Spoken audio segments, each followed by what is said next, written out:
السيطرة على التجارة البحرية عنصر أساسي للنصر في الحروب، والقوى البحرية هي اللي في أغلب الأحوال بتتفوق على القوى البرية، وده كان من أهم مبادئ المؤرخ وضابط البحرية الأمريكي ألفريد ماهان. والحادثة اللي حصلت وعطلت حركة الملاحة في قناة السويس واللي كانت السبب فيها سفينة الحاويات العملاقة إيفر جيفن أثارت تكهنات عن فكرة إن كانت الحادثة مدبرة ولا مجرد جنوح سفينة حاويات.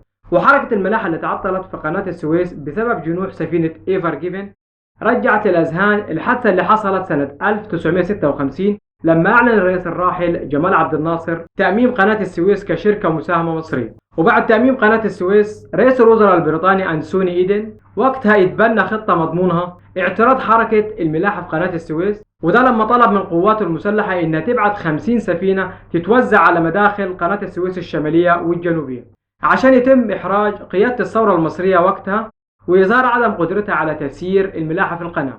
وده هيستدعي إشراف دولي على قناة السويس، والإشراف ده يكون لأي دولة إلا مصر أو أي دولة عربية أخرى. وفكرة رئيس الوزراء البريطاني أنسوني إيدن في سنة 1956 بتعطيل حركة الملاحة في قناة السويس وجنوح السفينة إيفر جيفن في سنة 2021 العامل المشترك ما بينهم هو تعطل حركة الملاحة في قناة السويس، وده إن دل فبيدل على أهمية قناة السويس كممر مائي حيوي. ومن الدروس المستفادة من جنوح سفينة إيفر جيفن بقناة السويس إنه اتفتح كلام عن مشاريع منافسة وبديلة لقناة السويس من أكثر من طرف إقليمي، وبالتالي على السلطات المصرية ضرورة امتلاكها لتقنيات جديدة ومعدات أكثر تطور في مجال قطر السفن والشحن والتفريغ، بالإضافة لتوفير أوناش كبيرة عشان تتمكن من رفع الحاويات الكبيرة على السفن الضخمة.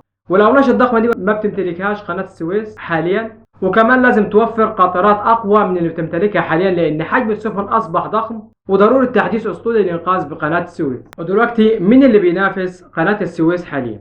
ممر شمال جنوب، والممر ده إن تم تنفيذه هيختصر زمن الرحلة ل20 يوم وتخفيض تكلفة الرحلة ل 30%، وهيكون الممر عبر الأراضي الهندية وإيران وأفغانستان وأرمينيا وأذربيجان وروسيا وآسيا الوسطى وأوروبا الشرقية.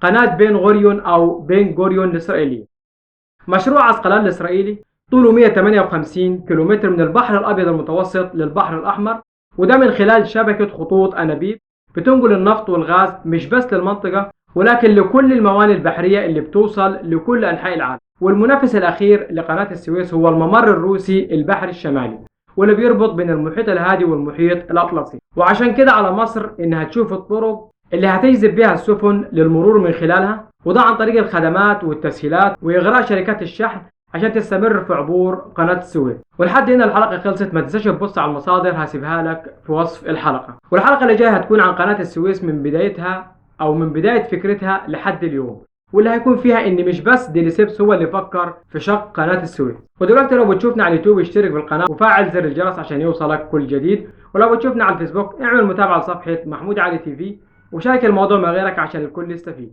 والسلام عليكم ورحمة الله وبركاته.